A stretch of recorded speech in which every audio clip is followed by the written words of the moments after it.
그 어린 양 예수 다 무릎 꿇고서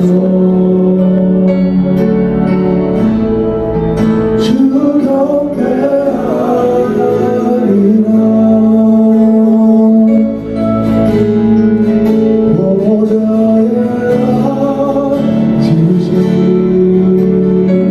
앉으신 그 어린 양 예수 다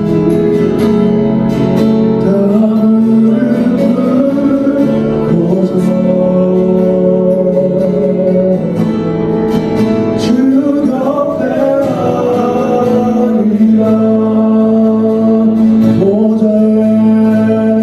보좌에 앉으신 그 어린 양 예수 다 무릎 꿇고서 주 경배하리라.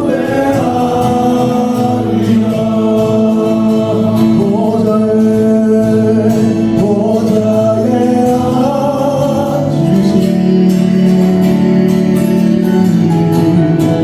그 어린 양 예수 다 무릎 꿇고서 주 경배하리라.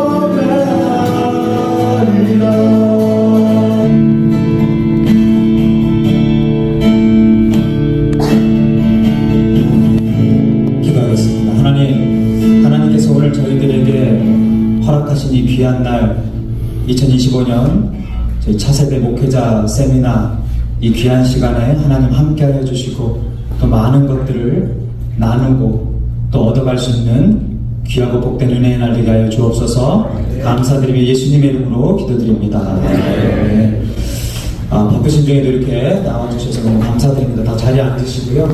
저희 오렌지 카운티 교회 협의회 부회장 되시고 은혜와 진리교회 섬기고 계시는 최국현 목사님 나오셔서 대표기도 해주시겠습니다. 하나님 아버지 귀한 자리를 만들어 주시고 우리를 초청해 주시고 인도하시고 함께 하신 하나님께 영광과 찬송과 존귀를 올려드립니다. 지난 21일 동안 차세대 목회자 초청 영적 대각성 21일 새벽 기도를 잘 마칠 수 있도록 성령님 인도하심을 감사합니다. 오늘은 특별히 2025년 영적 대각성 차세대 목회자들을 위한 영성 세미나를 개최하게 되었습니다. 하나님 아버지 1차, 2차, 3차, 4차까지 섬겼던 차세대 리더 목사님들을 우리가 불러 모으게 하시고 또 오시 지역뿐만 아니라 여러 지역에서 또 선교사님들까지 불러 모아주시니 감사합니다. 이제 하나님께서 귀하게 사용하시는 우리 이 시대의 이상명 총장님, 김종국 총장님을 아버지 보내주시니 감사합니다. 또 목회 리더십을 갖고 계시는 LA 지역의 강준민 목사님과 오시교회 오늘 이 자리를 이렇게 초청한 우리 한경 목사님을 불러주셔서 또 인도해 주셔서 감사합니다. 오늘 이 시간 성령님을 초대합니다. 성령님 오셔서 이 시대에 우리에게 꼭 필요한 말씀을 가르쳐 주옵소서. 우리의 영혼이 힘을 얻을 뿐만 아니라 돌파구를 찾을 수 있는 지혜를 허락하여 주옵소서. 마지막 시대에 하나님 우리에게 전략을 주시고 지혜를 주시고 주님이 동행하셔서 정말 귀한 멘토 되시는 우리 총장님과 목사님들을 통해서 귀한 말씀 듣게 하시고 우리가 하나님 아버지 귀한 은혜와 성령의 충만함을 얻고 세임을 얻고 용기를 얻고 돌아갈 수 있도록 축복하여 주옵소서. 오늘 하루 종일 귀하게 섬기는 은혜하긴 교회와 또 하나님 아버지 섬기시는 장로님과 집사님들 아버지 귀한 손길들을 축복하여 주시옵시고 또 늦게 도착하는 분들이 있다면 안전하게 와서 함께 동참할 수 있도록 은혜 베풀어 주옵소서. 모든 시간을 주님께 의뢰합니다. 성령님께서 함께 하시길 간절히 빌고 원하며 우리 원하신 예수 그리스도의 이름으로 감사하며 기도하옵나이다. 아멘. 오늘 이렇게 목회자 세미나를 함께 하게 됐는데요. 사회를 맡은 조진영 목사입니다. 반갑습니다. 오늘 이 자리가 특별한 이유는요, 지난 21일 동안, 어저께까지 21일 동안 발버리 성경교회에서 3050 영적 대각성 새벽 기도회를 개최를 해서 잘 마무리하고, 그리고 오늘 이렇게 목회자 세미나를 하게 되었습니다. 지난 21일 동안 있었던 모든 일들을 다 담아내지는 못했지만, 그래도 짧게나마 어게인이라는, 다시 너를 세우리라는 그 제목을, 그 띠을 가지고 지난 21일 동안 걸어왔던 그 순간들을 아주 짧게 영상으로 우리 장범원 목사님, 오렌지 카운티 교회협의회 미디어 분과위원장님 되시는 우리 장범원 목사님께 준비하셨는데요. 그 영상 준비되어 있으면 잠깐 좀 보도록 하겠습니다.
이 귀한 시간들을 아름답게 그리고 은혜롭게 채워주신 우리 강사 목사님들 잠깐만 좀 일어나 주시면 좋겠습니다.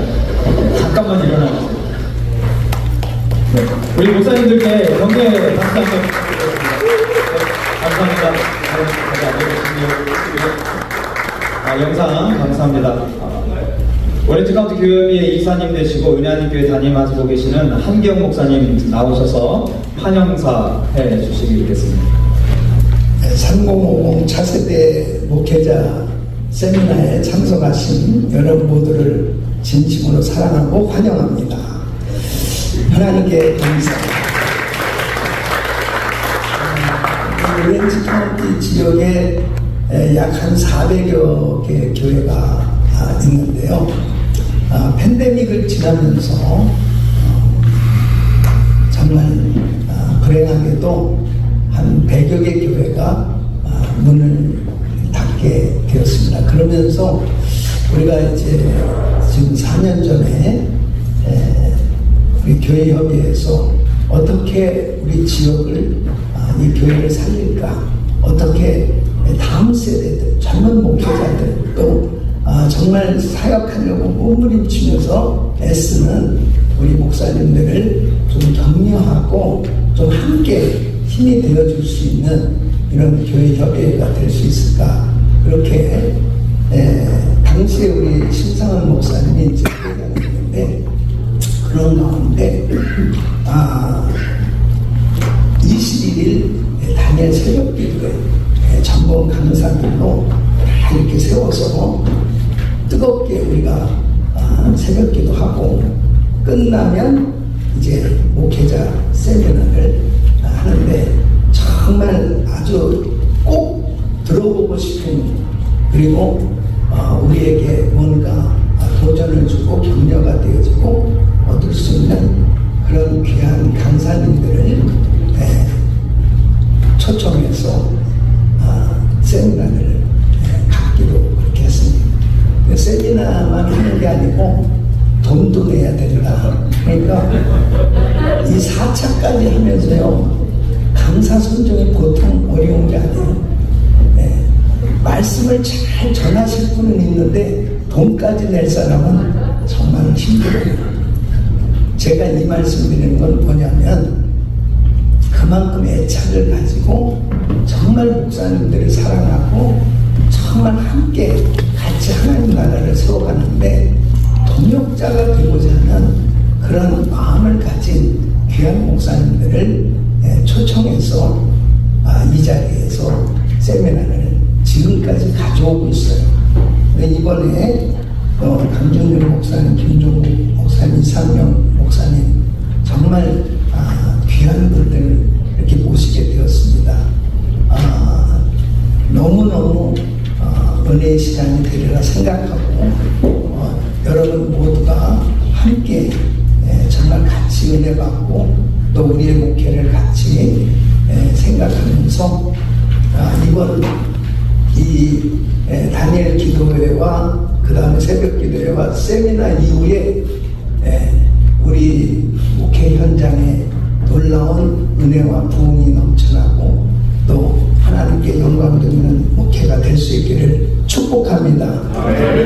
다시 한번 이 귀한 집회를 허락하신 우리 하나님께 영광의 박수를 올려드리겠습니다. 감사합니다. 네, 이제 1강 시간이 돌아왔습니다. 자, 그 강사님들께 그리고 순서 맡으신 모든 분들께 좀 부탁의 말씀을 드리도록 하겠습니다. 아까 한경 목사님 말씀해 주셨듯이요, 강사 목사님들 두 가지, 여기 강사 목사님으로 쓰시려면 말씀을 잘 전해셔야 되고 돈도 내셔야 됩니다. 근데 여기에 한 가지가 더 곁들여지면 정말 이런 귀한 강사님들이 안 계실 것 같아요. 주어진 시간 50분입니다. 네, 좀 부탁드리겠고요. 다른 순서 맡으신 분들도 그 시간 잘 맞춰서 그 시간 안에 마무리해 주시면 너무 감사드리겠습니다. 다시 한번 부탁드리겠습니다. 도와주십시오. 네. 자, 1강 시작하겠습니다. 강준민 목사님, 새생명 비전교회 섬기고 계신 강준민 목사님께서 목회자의 영성과 자기 관리라는 제목을 가지고 귀한 말씀 전해주시도록 하겠습니다. 네, 강준민 목사님 모실 때 우리 뜨거운 환영의 박수 부탁드리겠습니다.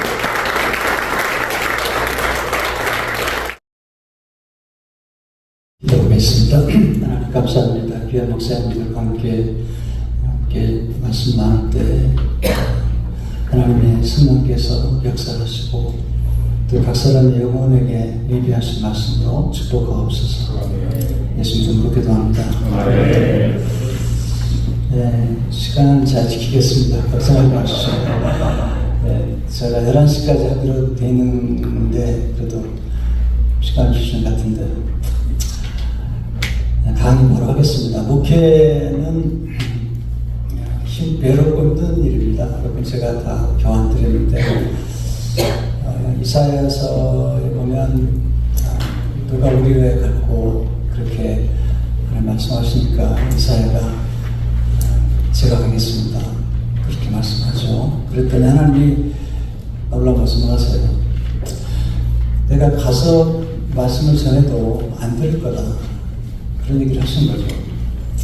그래서 1장 8절에 10절에 보면 내가 또 주의 목소리를 들으니 주께서 이르시되 내가 누구를 보내며 누가 우리를 갖고 하시니 그때 내가 여기 있나이다.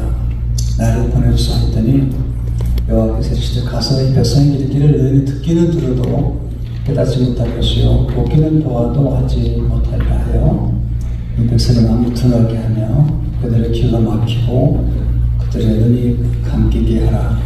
염려하건대 그들의 눈을 보고 귀로 듣고 마음으로 깨닫고 다시 돌아와 고침을 받을 거노라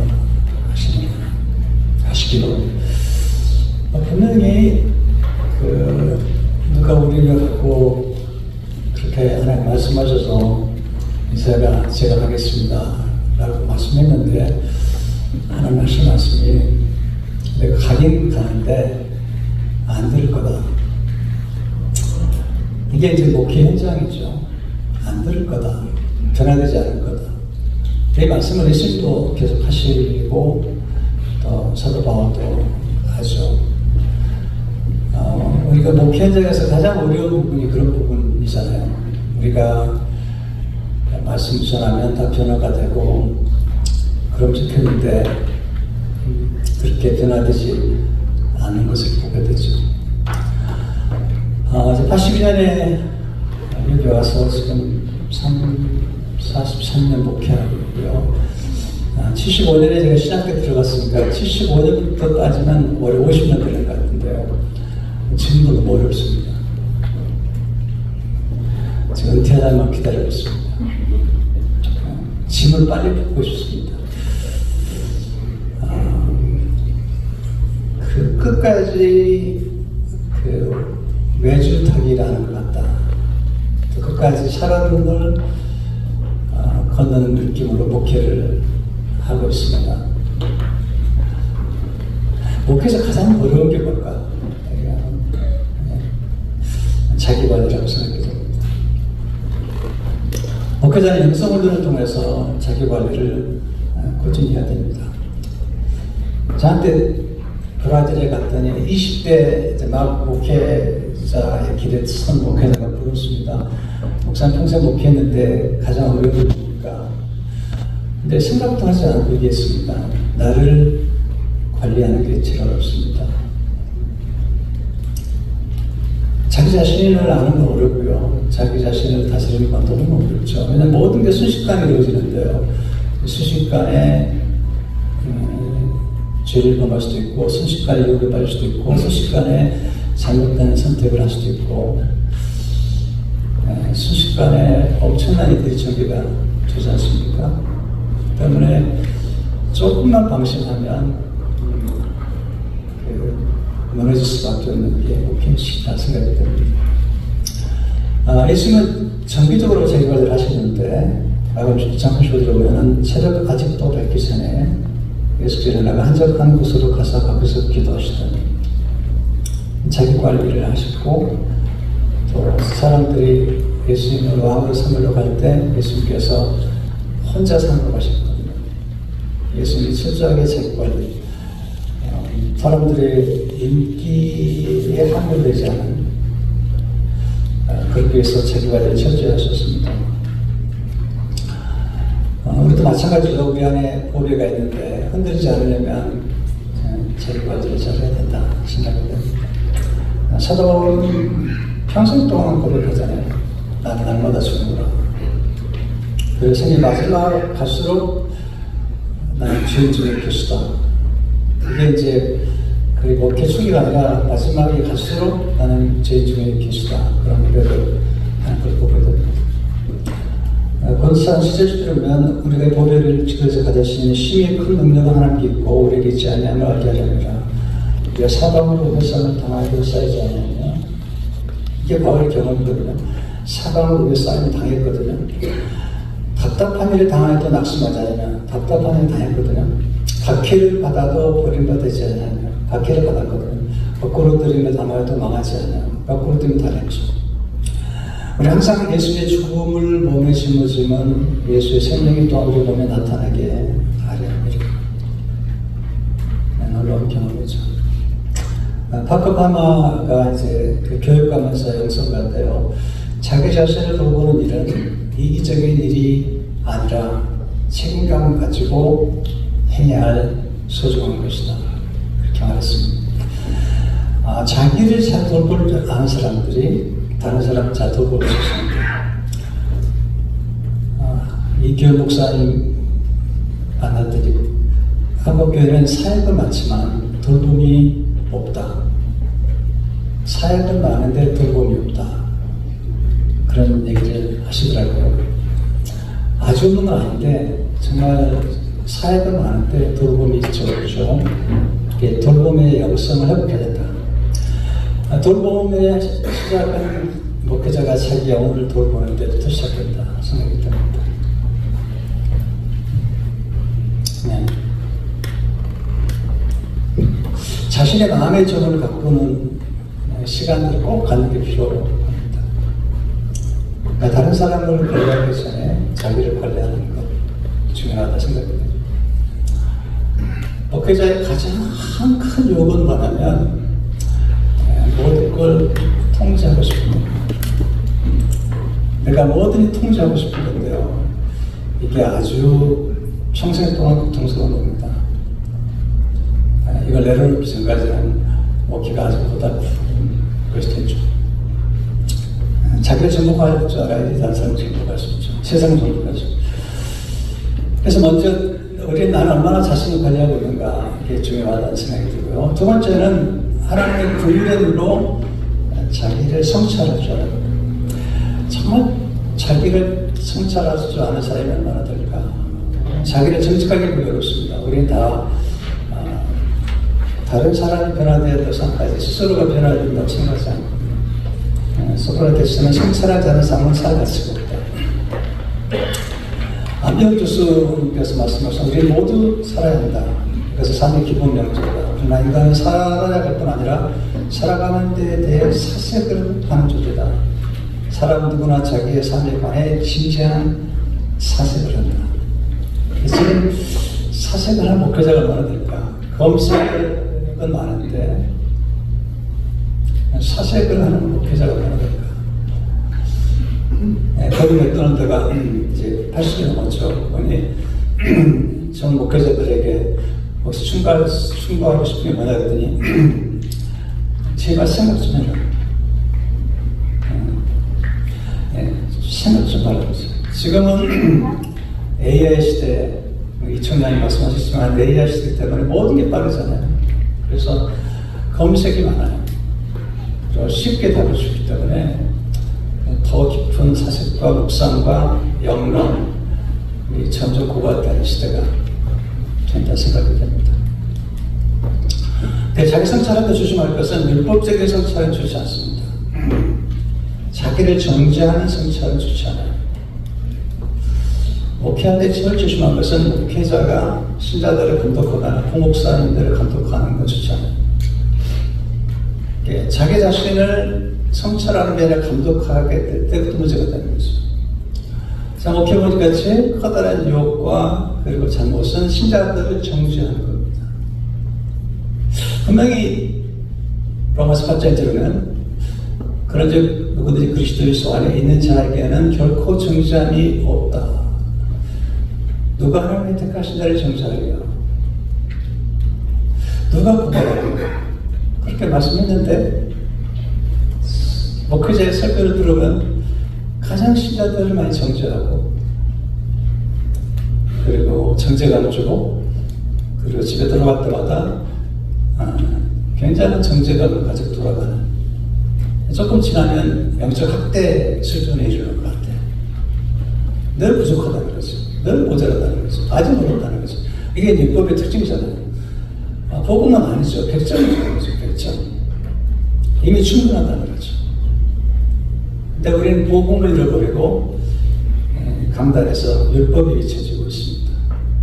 이렇게 해야 된다는 거예요. 하나님이 이렇게 하셨다는 것보다 또 이렇게 해야 된다고 강조를 하는데 거기에 목소리가 커지고 핏대가 좀 서 있거든요. 그 신자들이 올 때마다 좌절하고 또 많은 분들이 교회를 떠났습니다. 왜? 팀 킬러가 말한 것처럼 탕자가 돌아왔을 때 돌아온 탕자를 제일 싫어했던 사람이 큰아들이거든요. 교회 안에 큰아들이 많았어. 많은 사람들이 교회를 떠나 있는 거거든요. 그래서 가장 큰 문제는 그 목회자들이 그 자기 성찰을 할 때 율법적으로 하거나 신자들을 감독하고 통제하려고 할 때 거기서 가장 큰 위험이 있다. 그리고 계속 고치라는 거죠. 계속까지 멀었다는 거죠. 이게 이제 율법이죠. 보통 교회에 와서 한 3년만 지나면 율법가 돼버려요. 3년 받았는데 3년만 지나면 율법가 되고, 목회자들 설교로 들어오면 너무 안타깝게도 모범적인 설교는 들을 수가 없고, 율법적인 설교가 많기 때문에 한국교회가 법정 투쟁, 그리고 싸움터, 그리고 목소리가 고역하고 이런 게 다 거기서 왔다 생각합니다. 자신을 비판하고 정죄하는 사람은 다른 사람 비판하고 정죄합니다. 그래서 이제 우리가 자기를 성찰할 때 하나님이 내게 주신 은택이 뭔가를 먼저 깊이 생각해야 되는데 다윗이 하잖아요. 자기에 대해 성찰하고 자기를 객관화시키면서 자기가 받은 하나님의 은택을 얘기하죠. 시편 103페이지로 보면 내 영혼아 여호와를 성축하며 그의 모든 은택을 잊지 말지어다. 그러니까 내 모든 죄악을 사하시며 내 모든 변을 고치시며 내 생명을 하늘에서 성량하시고 인자와 공의로 관을 씌우시며 좋은 것으로 내 손을 만족하게 하사 내 청춘을 독수리같이 새롭게 하십니다. 그리고 나서 이제 이렇게 시편 103편 8절 10절에 여호와는 긍휼이 많으시고 은혜로우시며 노하기를 더디하시고 인자하심이 풍부하시도다. 자주 경책하지 아니하시며 너를 영원히 품지 아니하시도다. 우리의 죄를 따라 우리를 처벌하지는 아니하시며 우리의 죄악을 따라 우리에게 그대로 갚지는 아니하셨으니 하늘이 땅에서 높은 같이 그를 경외하는 자에게 그 인자하심 크십니다.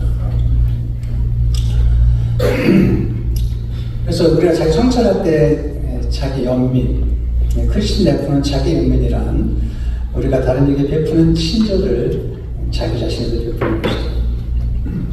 브레네 브라운은 당신이 사랑하는 사람에게 말하듯 당신 자신에게 말하세요. 헨리 나우에는 이 시대의 가장 큰 문제는 자기 학대되고 자기 거부다 그렇게 얘기를 하죠. 여기는 자기 부인이라는 말을 오해해서 자기 멸시와 자기 학대 수준을 갖고 자기 부인의 의미를 잘 모르기 때문에 잘못된 그런 영적 학대 수준에 이르는 설교와 목회가 되고 있지 않은가 생각이 들거든요. 하나님이 우리에게 말씀하신 적재성은 마태복음 3장 10절 나오죠. 하나님도 소리가 있어 말씀하실 때 내 사랑하는 아들이요 내 기뻐하는 자라 하시니라. 우리 스스로가 하나님은 나를 사랑하시는구나, 하나님을 기뻐하는 자를 생각하는 게 중요하죠. 세 번째, 하나님과 친밀한 교제를 나누는 것이 자기관리의 비밀입니다. 기도란 성삼위 하나님과의 친밀한 교제 속에 들어가는 것입니다. 그 말을 받들어는 그렇게 말했죠. 기도란 성삼위 하나님의 대화를 엿드는 것이다. 대단한 얘기죠. 기도가 굉장한 차원입니다. 하나님, 성삼위 하나님과의 대화를 엿듣는 것이고, 천지를 만드신 하나님과 교제하는 것, 친밀한 교제 속에 들어가는 거죠. 그래서 아까 말씀드린 사역은 많은데, 교회 일은 너무 많은데, 하나님과 친밀한 시간을 가는 건 없고, 쇼트를 보는데 30분, 1시간, 2시간이 금방 지나가지만, 성경 몇 페이지 읽는 것은 어려운 거죠. 하나님께 얼마나 우리가 못 쓰겠는가.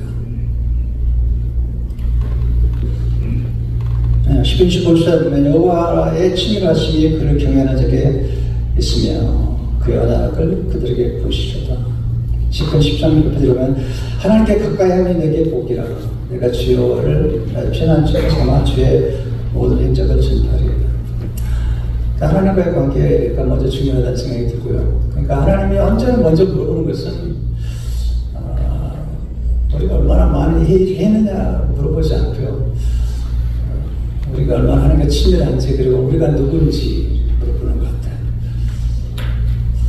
제가 안식의 음성에 관한 말씀과 책을 쓰면서 놀라운 건 바로는 이스라엘 백성들에게 몇 가지를 못하게 합니다. 첫째, 하나님 예배하지 못하겠고요. 두 번째, 안식하지 못하겠습니다. 세 번째, 교육을 시키지 않았습니다. 그리고 일만 시켰습니다. 그래서 모세가 만든 대안 공동체가 뭐냐? 광야에서 40일 동안 안식하게 하고 예배하게 하고 교육을 시킵니다. 근데 가끔 저도 보고 목회하다 보니까 일이 많은데 가끔 그런 생각이 들어요. 내가 바로인가? 계속 일만 시키고 쉬지 못하게 만들고 끝없이 목표를 세워서 한 목표 그다음 또 다른 목표를 세워내고 교인들에게 안식할 시간을 주지 않는다. 그래서 많이 탁진 상태를 다들 번업. 그래서 교인들이 와서 교회 설교 때 탈진 상태가 있기 때문에 짜증이 나 있고 분노에 차 있어요. 그래서 난 교회 떠나죠. 지금은 뭐 옛날에 팬데믹 전에는 교회 나와야만 된다고 생각했지만 지금 교회 나와서만 예배를 드려야 된다고 생각하는 사람은 없죠. 그런지 아무도 그런 얘기 듣지 않죠. 누가 그런 얘기 들어요? 말도 안 되는 얘기죠. 이제는 어디서나 예배할 수 있고 언제나 예배할 수 있다고 생각하는 거죠. 그리고 그걸 받아들여야죠. 지금도 교회 꼭 나와야 된다고 얘기하면 안 듣습니다. 웃어요. 장선 중요합니다. 그러나 그걸 그렇게 얘기해서 좀 교인들이 들을까 안 됐습니다. 똑똑해졌거든요. 팬데믹 기간 동안에 설교를 많이 들었거든요. 우리가 LA에 있는 성도를 보니까요, 토요일날 한국 예배를 드려요, 먼저. 그리고 주일 아침에는 동부에 있는 예배를 또 드려요. 그리고 교회 가요. 그러니까 보세요. 설교를 벌써 몇 번 듣고 온데 그만큼 설교에서는요 양이 안 찹니다.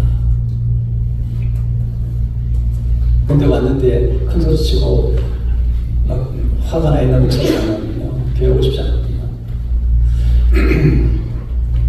예수님께서 제 베드로에게 내가 날 사랑하느냐 내 양을 먹이라고 하셨죠. 네 번째, 마음의 생각을 가비함으로 정서적으로 공부하는 제가 되었죠. 누구 지키면 내 마음을 지키라. 그래서 10장 4절을 보면요, 우리의 싸우는 무기는 육신에서 속한 것이 아니요 오직 견고한 진도 무너뜨리는 하나님의 능력이라. 모든 일을 무너뜨리며 하나님 아는 것을 대적하여 높아진 것을 다 무너뜨리고 모든 생각을 사라들어 그리스도에게 복종하게 하니. 생각과 함께 감정을 잘 이해해야 됩니다. 감정을.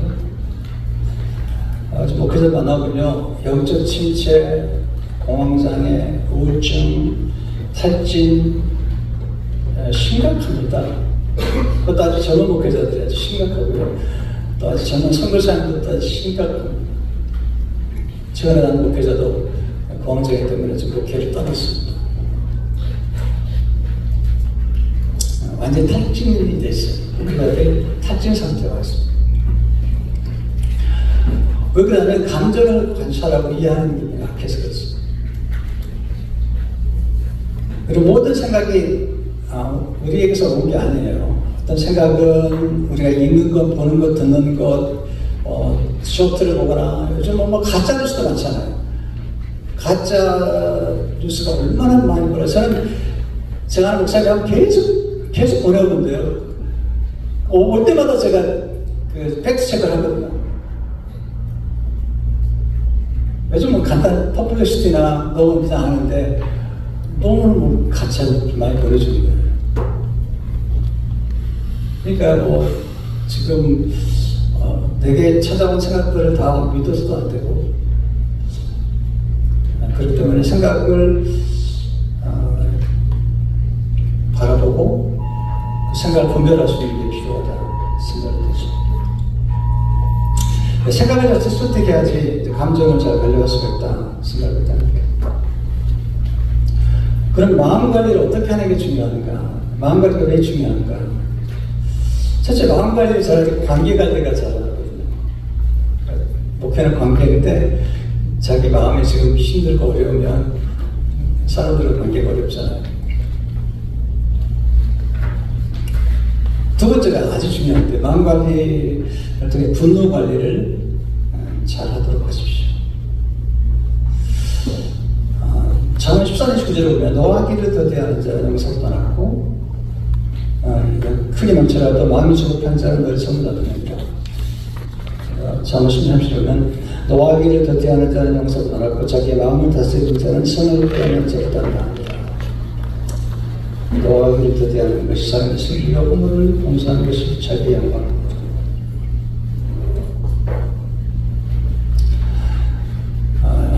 오늘 상금 5금 목회자들인데요. 제가 9월달에는 상금 4금 목회자들 한 3박 4일 동안 세미나를 하게 됐는데 상봉사가 목회자들에게 내가 무슨 세미나를 좀 좋을까 생각하다가 그 중에 하나는 탈진. 제가 32살에 개척했는데 개척한 지 얼마 안 돼가지고 완전히 탈진에 빠졌거든요. 공황장애, 탈진, 디프레션, 무서운 겁니다. 제일 힘들게 분노가 되어서 분노가. 난 분노 엄청난데 어느 날 헬이 나와있니 내가 가장 조심할 건 사역자에게 분노를 조심해야 된다. 나도 그런 분노가 있더라고. 신자들이 11조 안 하면 분노가 나고 쥐가 에피시티가 나면 분노가 나고 네. 그래서 분노가 있는 채로 설교하고 나가니까 설교가 독이 되는 거거든요. 그러니까 분노 관리는 어떻게 관리하냐? 기대 관리잖아요. 기대 관리. 사람은 자기가 원하는 것이 자기가 원하는데 자기가 원하는 사람을 위하여 자기가 원하는 방법으로 이루어질 분노하게 되죠. 특별히 비현실적인 기대가 분노를 증폭시킵니다. 우리가 생각하는 것만큼 인생은 만만하지 않습니다. 또 목회자도 만만하지 않습니다. 그래서 우리가 이제 교회 개척할 때 굉장히 기대를 가지고 개척하는데 내가 기대했던 것과 현실과의 간극이 크면 클수록 좌절과 절망과 침체에 빠져들게 됩니다. 이 간극을 어떻게 메울 것이냐 아니면 이 간극을 어떻게 이해할 것인가가 중요한데 기대를 낮추지 않으면 분노가 사라지지 않습니다. 그러니까 우리는 정확한 현실을 이해할 필요가 있습니다. 지금 이미 먹기 쉽지 않습니다. LA 지역 먹기 쉽지 않아요. 오렌지 카운티 괜찮은 겁니다. LA 지역 힘들어요. 달라스, 아틀란타, 트윈네파, 베나인, 플로톤, 얼바인버 많이 들어갑니다. 다 어렵습니다. 그러니까 인간에 대한 이해와 인생에 대한 이해가 올바라야지 분노를 줄일 수 있습니다. 그래서 교회에서 많은 어려움을 겪었는데요. 사실 그 어려움들을 제가 그래도 어느 정도 극복하고 지금 이렇게 살아남았잖아요. 아직 안 죽었잖아요. 왜 그랬을까 보면 인간에 대한 이해가 있어서 그래요. 인간은 악하다는 거죠. 아니 뭐 교회 신자가 될 수 있냐. 교회 장로님이 될 수 있냐. 그럴 수 있는 거죠. 목사들 좀 보세요. 목사들이 말 듣나요? 잘 안 듣죠. 목사들이 잘 안 변화되잖아요. 선교사를 가보세요. 가면 쌍터에 선교사를 겁니다. 그러니까 우리가 정말 생각해보면 신자들이 변화 안 된다고 흥분하기 전에 목회자나 아니면 선교사님들이 지금 어떤 일을 저지르고 있는가를 생각한다면요. 상상을 거예요. 이제 한국교회 문제만 드러나는 날인데 선교사님들이 저지르는 문제들이 다 드러난다면 아마 엄청날 겁니다. 상상을처럼.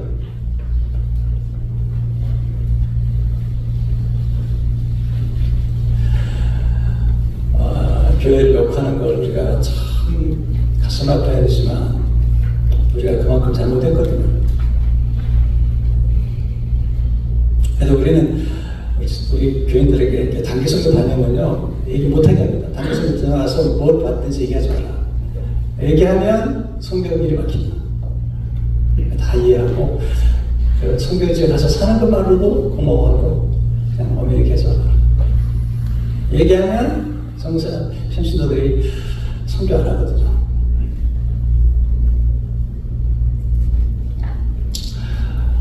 그래서 기대를 좀 낮추는 게 없잖아요. 목회의 기대, 인생에 대한 기대, 삶의 기대, 하나님에 대한 기대를 높이세요. 그러나 사람의 기대를.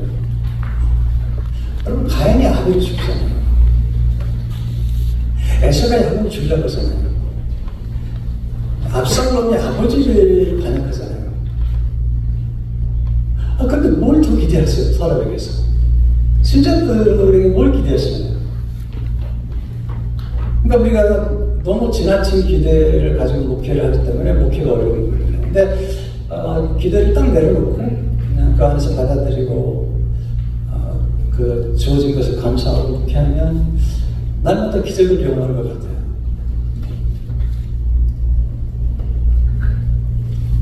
그래서 그 마음 관리 잘해야 되고 특별히 기대 관리 잘 하셔야 됩니다. 전 처음에는요, 목회를 할 때, 이제 3040 때는요, 선이 분명한 사람이었어요. 그래서 호불호가 분명한 사람이었어요. 내가 좋아하는 것과 싫어하는 것, 좋아하는 싫어하는 것 분명했어요. 그게 얼마나 잘못됐나 몰라요. 지금은 그렇지 않아요. 지금 호불호가 없어요. 지금은 모호해요. 모호해요. 선도 악도 구별하지 않아요. 왜? 하나님 볼 때는 선도 악도 모호하시거든요.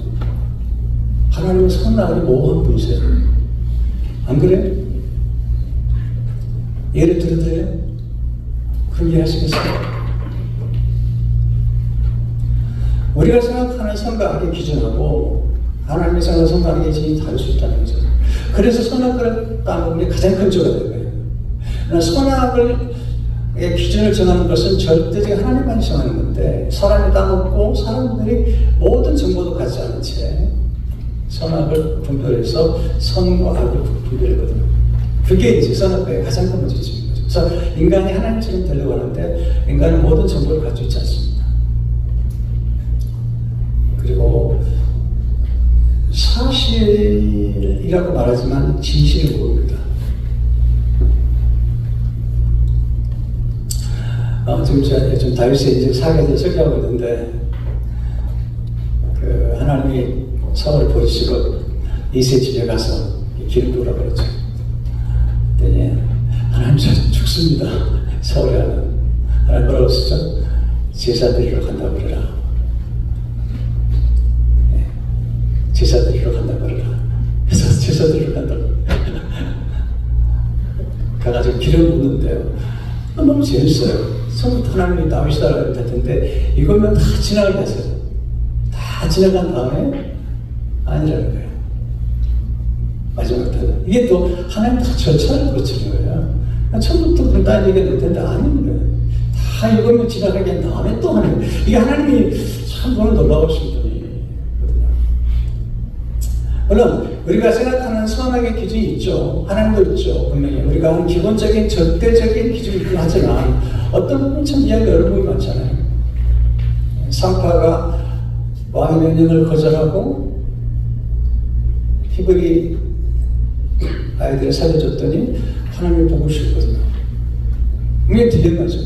그런 게 생성이 많아요. 근데 우리가 생각할 때 젊었을 때 생각하고 지금 나이가 드니까 좀 생각이 모호해지는 거예요. 네. 왜 모호해지냐? 우리가 하나님을 닮아가는 거예요. 하나님을 모호하신 거예요. 하나님 말씀대로 안 하세요. 모호하세요. 제가 이제 한 목사님이 저희 멘토가 되시기도 하는데요. 한 목사님을 만나면서 배웠던 게 뭐냐면 모호하세요. 그걸 후임에 가는 사람 모호하세요. 한 번도 저도 얘기한 적이 없어요. 모호하세요. 이 사람이 깎기도 하고 잘 깎기도 하고 그러죠. 근데 탁월한 지도자, 어떤 경지에 올라간 지도자일수록 모호해요. 네. 보이고 다니면 따라오지 않아요. 하나님이 그런 분이시죠. 모호하신 분이시죠.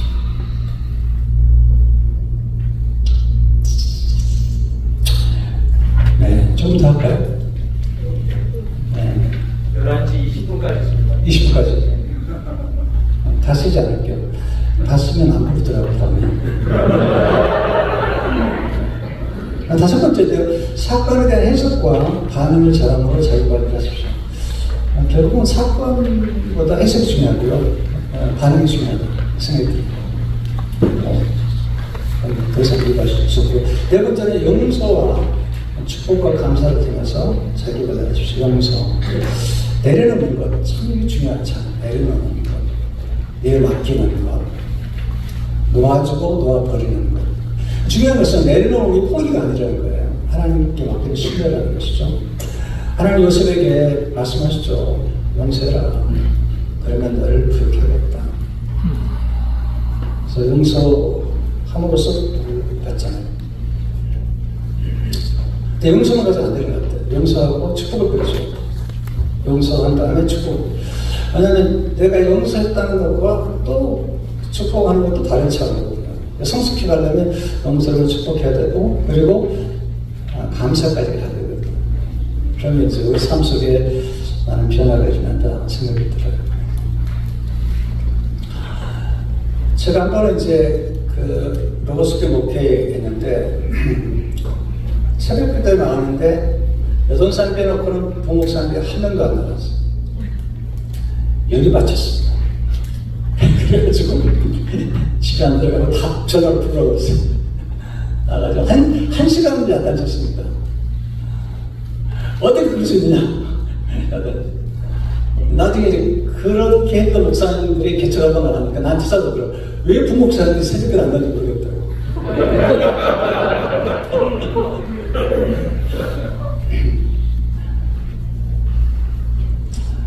근데 지금은요, 내려놔버렸어.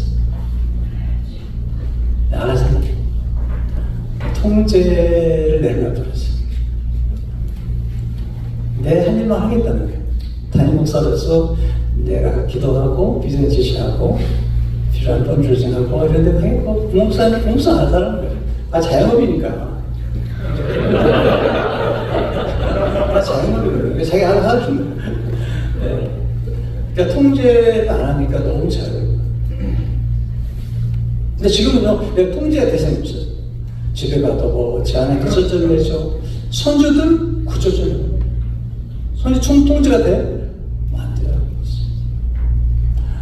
손주 보는 것도 처음에 너무 좋았는데요. 손주 보는 게 순교도 아니라고 그러거든요. 오늘 나중에 그러더라고요.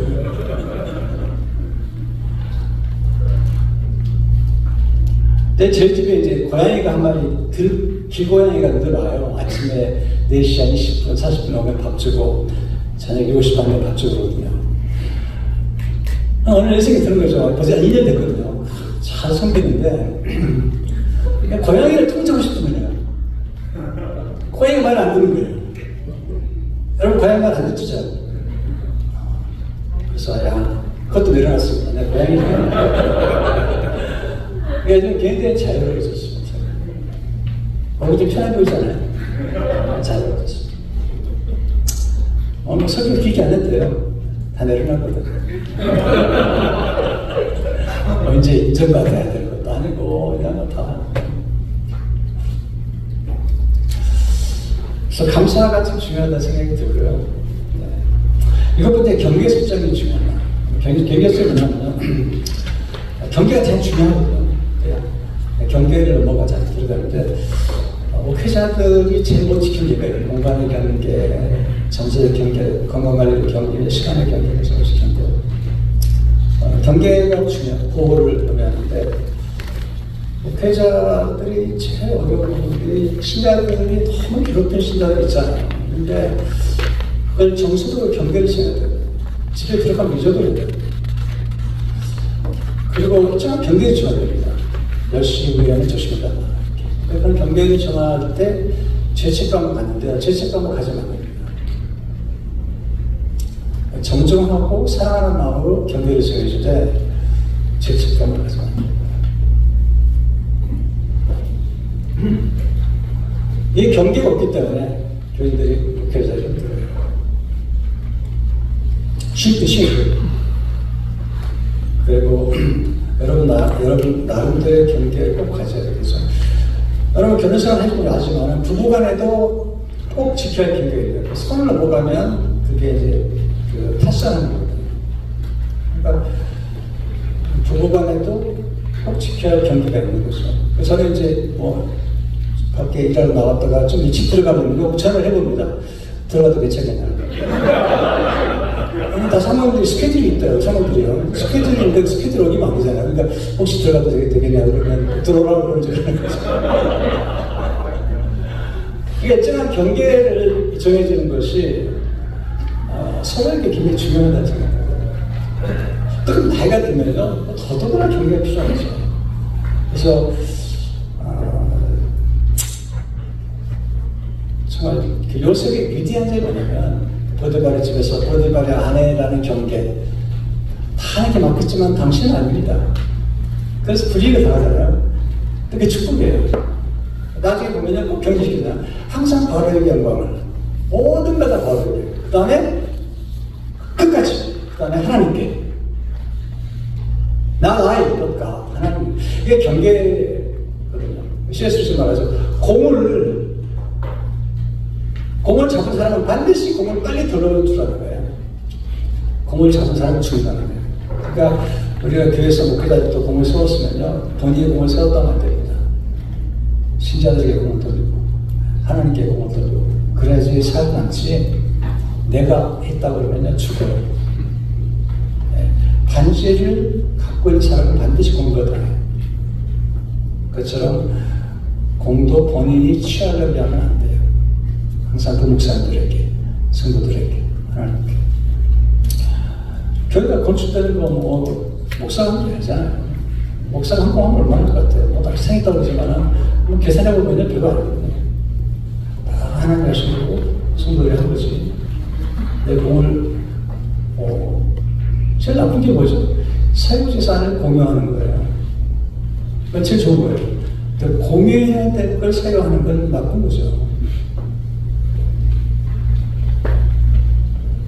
공유하는 걸 사유하는 건 나쁜 거고요. 사유할 수 있는 공유하는 것은 없어요.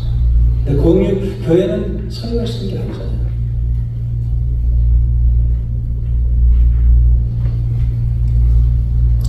여덟 번째, 자족의 훈련을 했는데요. 감사해야 돼요. 감사하고 자족하고. 큰 것에 대해서 행복을 하려면 안 됩니다. 항상 작은 거에 감사하고요. 자족한 훈련을 했어야 되니까. 어제도 우리는 한 삼풍백과정에서 살아남은 생존자가 있더라고요. 그때 29인가. 그분이 이제 생존한 다음에 너무 큰 충격 때문에 여러 번 죽었다는 거예요. 자살하려고 했는데 안 돼서 손도 긋기도 하고 스며도 안 됐어요. 그 다음에는 불행이 얼굴배웠기 때문에 그다음부터 모든 의미가 없더라는 거예요. 아니 삼풍백과정에서 죽은 사람 보니까 공부 잘하는 사람, 노동한 사람도 교회 다니는 사람도 다 죽었다는 거예요. 순식간에. 자기는 우연하게 살아남은 거예요. 근데 다른 사람들이 그런데 자기가 보니까 이게 완전히 충격 속에 살더라는 거죠. 그러다가 계속 하다가 어느 날 내가 그러면 불행은 맛봤는데 행복이 뭔지 맛보고 싶어요. 행복이 뭔지. 그래가지고 해외여행도 가보고 다 했는데 행복을 못 느끼겠더래요. 행복인지 모르겠더래요. 근데 한 번은 이제 보육원에 가서 봉사하라고 해서 보육원에 갔답니다. 보육원 갔는데 애들 싫어했대요. 애들 시끄럽고 더럽고 애들 싫어했는데 보육원에 갔는데 한 번은 그 에어컨이 안 되는데 한 아이가 쭈그리고 앉아있더래요. 야, 이모가 말씀 줄 테니까 올라가자. 올라가자. 근데 눈을 뻔히 들고 자기를 보더래요. 그러니까 눈물이 푸석 아이가 그러면서 안아줘요. 그래서 그 아이를 안고 펑펑 울었답니다. 펑펑 울었답니다. 그러면서 이게 행복이구나. 비로소 행복을 깨달아요. 그 아이를 안고 하루 종일 안고 싶더래요. 행복이 이거구나. 그러면 이제 책을 쓰고 글을 써서 그 짧은 순간이지만 감동이 있었겠어요. 우리 목사님들 이목하고요. 그리고 큰 배도 어렵고 작은 배도 어렵습니다. 근데 한 생명이 귀한 걸 알아야 됩니다. 우리 제가 조동화 씨의 시 하나를 소개했는데 나 하나의 꽃이죠. 나 하나 꽃 피어 풀밭이 닫아지겠다고 말하지 말아라. 내가 꽃 피고 나도 꽃 피면 결국 풀밭이 온통 풀밭이 되는 건 아니냐. 나 하나 물들어 산이 닫아지겠냐고 또 말하지 말아라. 내가 물들고 너도 물들면 결국 온 산이 펄펄 타는 것 아니구나. 저는 저 이제 은퇴 2년 남았거든요. 남았는데 2년 끝나면 어느 기회가 생겨드릴까 걱정이 됩니다. 교회 떠나야 되기 때문에. 네. 떠날 때 아름답게 떠날 수 있으면 좋겠다. 꽃은 떨어질 때 떨어질 줄 알기 때문에 아름다운 거고, 꽃이 떨어진 자리가 아름다운 거고, 거기에 싹이 나고, 거기에 꽃이 피고, 그러니까 열매가 있거든요. 꽃이 떨어진 자리에 열매가 있거든요.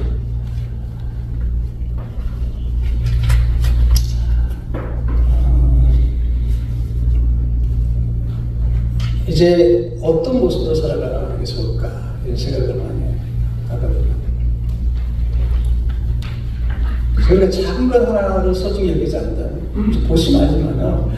원래 특별한 거 빼놓고는 은퇴하고 나면 본인이 업적 아무 소용 없습니다.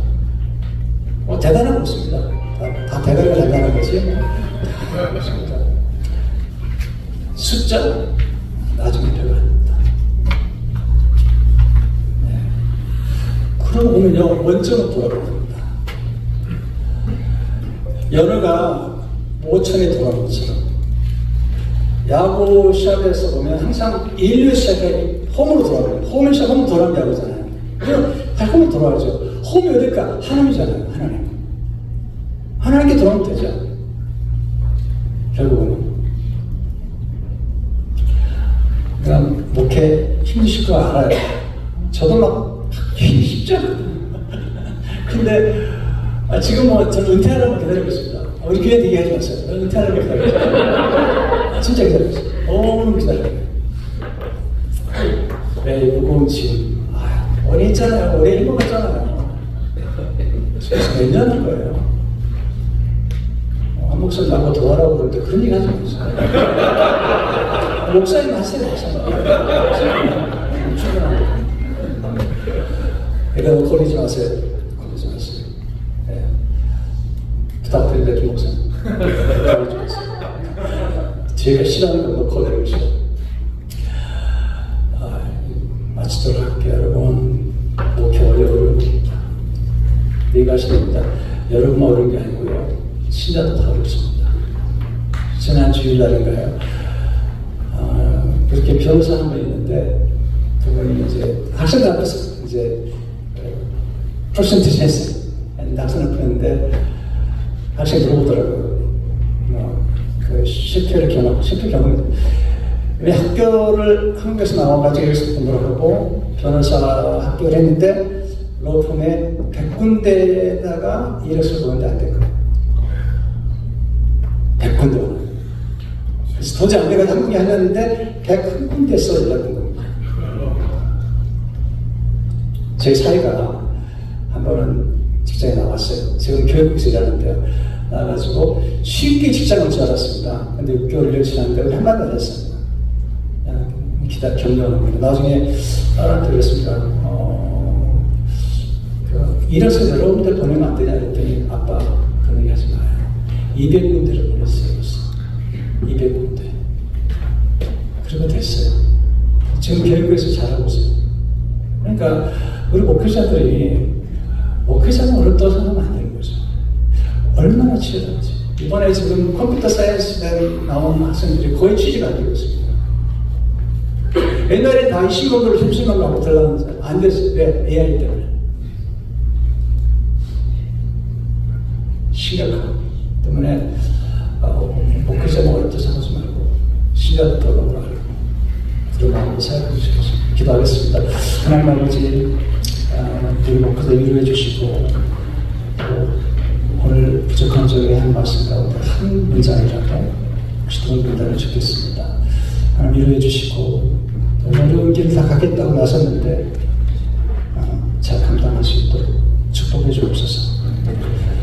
우리 교회, 우리 가운데 교회한테 축복해 주셔서 하나님 큰 영광 드러나게 하옵소서. 예수님으로 기도합니다. 기도하셨습니다.